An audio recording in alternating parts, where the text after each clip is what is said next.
Hi, we're getting ready. I have a meeting in like now. And I need to do my makeup such that it can withstand like 30 minutes on a motorcycle. The question with getting dressed in Sierra Leone is always, is it Muslim appropriate because this is a Muslim country before 8 or 9 p.m.? And also, is it going to hold up on an Okada? Like, I'm going to be speeding through the highways, through the mountainside. Is the head wrap going to fall off in the meantime? Questions that need answers. I'm here to update you on the rice harvest. Let me pick a song I actually like. Here we go. I'm here to update you on the rice harvest. Welcome to Blueprints. This is volume 8. I have been thinking about my life in context of what 13-year-old me would think lately, and that has been a really hilarious process. 26 sounded so adult when I was like a new teenager. 26 sounded like, oh man, I've really made. First of all, I didn't even think I was gonna live that long. But secondly, I was like assuming that I was gonna be, engaged to be married, of course, a respectable 26. I would have been just graduating from medical school, thinking about my residency. I would have been thinking about when I wanted to have kids. And now I'm 26 and I wake up every day and think of what the rice harvest exactly. Life comes at you fast. Grab your tea. There's some pistachio tea behind you that I've been working on very slowly. It's been an all day sipping the same cup of tea kind of day, if that tells you anything about my mental state. So I went upline yesterday to Maseka. I want to say Maseka, but I regularly butcher it. I went upline yesterday to see the bully lands, the rice lands that we are farming on for the 2025 harvest. The process of rice farming really centralizes around the building of relationships with the people who are the stewards of the land. Again, I am Limba on my father's side of the family, and we are farming on Timne tribal land, so that's a tribe that I have nothing to do with in terms of my lineage. We're outside of our tribal lands, like part of the family lands. Those are pretty far away from Freetown, and it will be really difficult to get there once the rains come, which always makes things really difficult. Like, rainy season makes travel in the country by car very difficult all the time, or really any kind of travel, quite frankly. But especially to like Numea village, where my father is from, that's an unpaved dirt road for like 2.5 hours, and you cannot get there when it starts raining. There's no way. So in the interest of making sure that we still had access to these lands when the rains do come, so that we can see the progress of the rice harvest, my uncle had found these lands. I can't tell if these are bug bites or what. Y'all are looking at me making critiques, invisible critiques of my skin. I can see it. I know you can't see it, but I can see it. My uncle had found these lands, Bule lands, which doesn't have an English equivalent. I don't know, maybe like swamplands or something like that, fertile lands, right? But we're farming on Timne land, so there's a really hefty amount of tribal diplomacy that entails making deals like this. No one here is really truly motivated by money. That's not the word of the day. The word of the day is cooperation, okay? So they're not charging me rent or anything to be able to use the lands. We're just engaging in systems building for one another, right? Like, they are allowing us to have a rice harvest, which, if this year goes well, this is the start of a very long and prosperous partnership in the quest to feed Sierra Leone and also the surrounding regions, because quite frankly, the amount of farmland that we have in Sierra Leone, we could feed all of West Africa. I digress. Don't get up on your soapbox right now, Isma too. So for every 10 barrels of rice that we produce, we are giving them 1, and then we have also agreed to build them a courthouse, which I just put like the down deposit on. So that's all very exciting. They need an establishment with which to sort their legal matters out as a tribe, or as like a village within the Timne tribe. So this trip was to introduce myself to the village as a whole. The last time I was there was November of 2024. So it's only been like a few months, but I didn't get to meet, like everyone or even most people. I only really met the people that were going to be working on the land and one of the elders that was going to be quintessential in making the decision as to whether they were going to allow us to farm there. I did film a video about that already. I will link it in the show notes because it's just an unlisted video. Y'all can watch it. It went up on the Patreon, but y'all are welcome. I went to see the head of the land available the last time that I was there to strike up a partnership, and when they approved our partnership with their own council of elders, when they had that conversation within their own selves, the next step was to secure the land with a structural investment. So that is that down deposit that I put on making sure that they have a courthouse with which to solve their legal matters with. Think of money in this situation like water. So we want to think about structural investment as something that is better than just like a one-time cash influx. So if we imagine money as water, right? A one-time cash influx to be able to rent the lands and I just like hand over money and they allow me to use the lands creates, I think, more problems than it's worth. It floods an area with water that we were or were not prepared to deal with. The ground will be wet for a moment. People will drink for a moment if that water is allocated appropriately. And then, things are dry again versus the creation of systems or infrastructural support, is like building a system for water collection and irrigation. It's not as quick in terms of the immediate gratification of everybody having something to drink. However, it is a longer term fix. So instead of just paying rent, right, and then creating the issue of fair and proper financial distribution, we're building a courthouse, right? It's straightforward and it's very easy to see the tangible effects. So I, at this point, am more of a figurehead than I am a farmer. This is a transitional space for me. I know that everybody wants to keep me in cute, pretty princess land. Watch me. I'm going to have orchards in this lifetime. I'm going to have fruit trees abounding in this lifetime. In the next 10 years, in fact. It's not going to take me a lifetime, by the way. This is very much princess work, right? I come in a very pretty dress. I make sure that I look, absolutely gorgeous. I come with cash leons and a very nice smile. I actually wanted to bake some small chocolate cakes because sugar is truly like the height of luxury, especially if you are in rural Sierra Leone. You never get to have sugar for fun.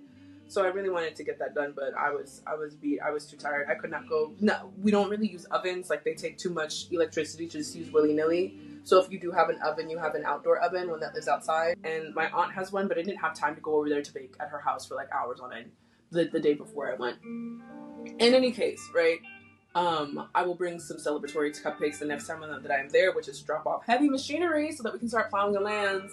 MashaAllah. My job is to go and sit and exchange words in my very questionable Creole, right? My job is to make sure that I am magnanimous and graceful and that I hear everybody out. My job is to sign a check.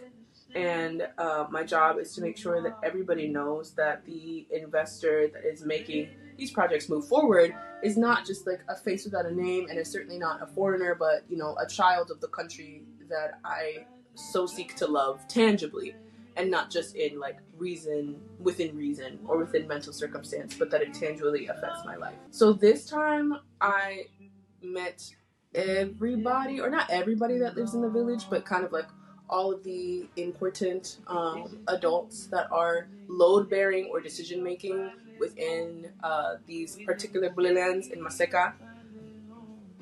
It was a lot of women and their children, and after they heard that I was the one that put the down deposit on the construction of their courthouse, they sang for me.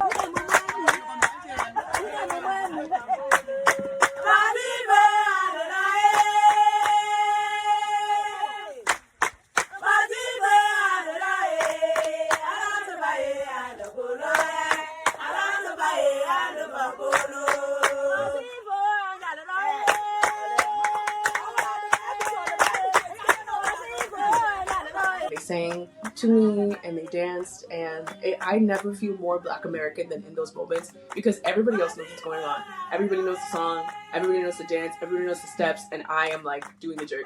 It's like always, I don't want to say uncomfortable because it is such a blessing, but I'm always standing there with just like a placid smile. Like, is this a happy birthday situation? Do I just sit here and receive? Do I participate? How do I participate? I don't know what's going on.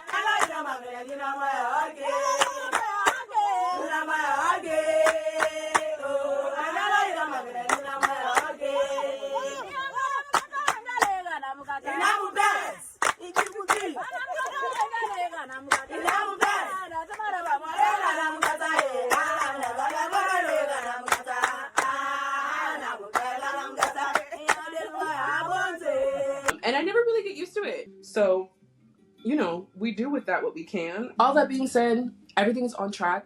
And the next big item is to make sure that I get that tractor that I had to rebuy successfully there, it's probably going to require like some sort of police or military escort. So I'm going to have to ask my family members for some help on that. Now, if you remember, I did a lot of work to acquire a tractor for my father's tribe in the top of 2023. In quarter one of 2023, we had all that money. And then I wasn't particularly loud about like why that went wrong, but in essence, it's because my father stole from me. And I didn't really know that that was a thing that could happen to me. Everyone was very like, well, not everyone, but there was a decent amount of warning from very kind internet strangers saying, you know, be careful, people get stolen from. And I was like, yeah, but I know everybody that is working along this route. I don't have any fear of being stolen from. And then, wouldn't you know it, the person that really sabotaged these plans was my dad, my literal biological father, the man who has been my dad my whole life. And we still really haven't talked since, because I don't know. I'm not even going to pretend to pontificate as to why that's the case. All I know is that beyond being hurtful, I cannot imagine living a life where I am so scared of scarcity or so scared that money is not going to come in another way that I steal from my people. Because it's not just that he stole from his like literal kid, that's bad enough, but you also stole literally from your lineage. Like, it set me back 2 years, not 2025. Like, there should have been a rice harvest at the end of 2023. And there wasn't, because I had to start over with the acquisition of land, with the acquisition of machinery with which to use to be able to create industrial amounts of rice on that land. And I can understand why it happened this way, because when I was working with my father, there was I was a daughter, and it's difficult to be a good daughter and a good business person at the same time. So I can understand like why it played out this way, so that I would be put in a position where I was kind of forced to learn the necessary independence to be able to make sure that I can do these things in a sovereign fashion, rather than constantly bowing to a parental figure. Because it's tough doing business with your parents. I don't know if you ever have, especially if you have been in a position where you are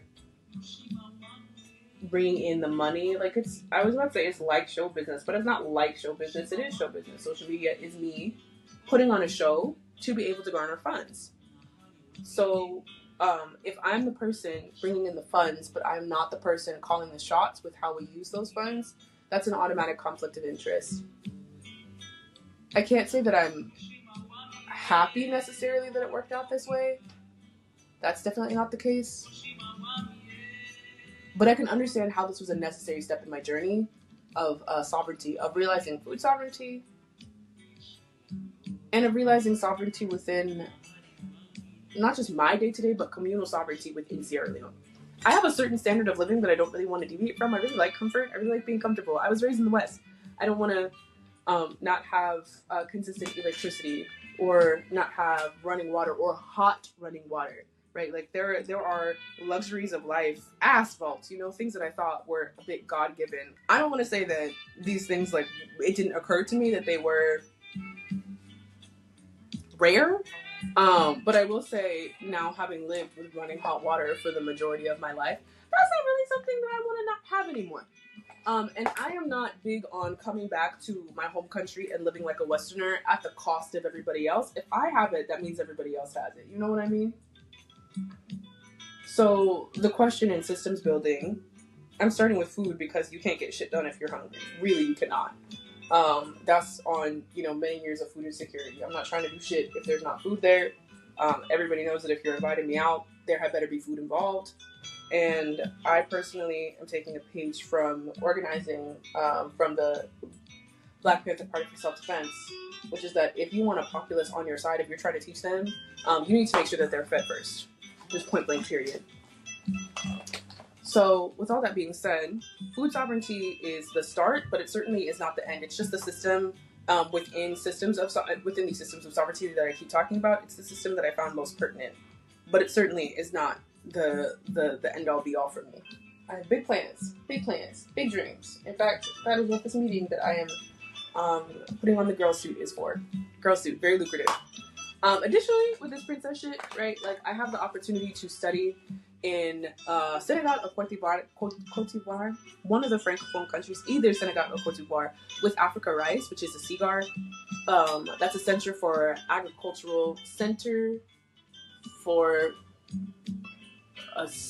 what does the G stand for? I have the opportunity that I want to actualize within 2025 to study with Africa Rice, who's an organization within the umbrella group of the Consultative Group for International Agricultural Research. I always get that messed up. I always want to say Global International Agricultural Research, but that is kind of a moot point. Africa Rice was introduced to me by a professor that I met over the summer who is at the University of New Mexico. He's working in their agricultural fields.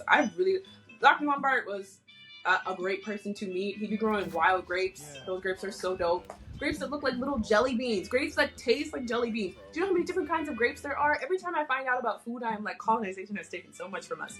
I digress. I was put into some contacts there that help young people and also female farmers. So the combination of the two, very lucrative here, to be able to study not just the business of growing drought-resistant rice or rice that grows in different climates, etc., because they are a research group. They be developing seeds that can withstand like the changes of climate change, but also the business side of rice production and distribution, exports, all that kind of stuff. And that's something that I need to study in 2025. Africa Rice also has some fruit departments. And right now, the only fruit that Sierra Leone produces like on a real mass basis is mangoes. We do have the capacity, because we don't get a lot of exports, right? We're pretty low on the export list. So it's a beautiful climate. It's a tropical, oh fuck, my ride is here. Okay, I gotta go. Fruit and rice are the two big projects for the next 3 years. Fruit, rice, and tea, quite frankly, because I want to be able to produce enough to be able to feed the region, but then also enough money to be able to set up some permaculture, which is not machinery intensive, or rather you can't use machinery because the food is stacked so closely and densely together. You do have to harvest it by hand, but that's going to help with that internal food sovereignty so that we lean and wean off of exports, particularly for rice. Next steps in terms of rice farming are delivering machinery safely and finding workmen to erect that courthouse, but all of that has to be done this week. Okay, much love. I will see you all next week.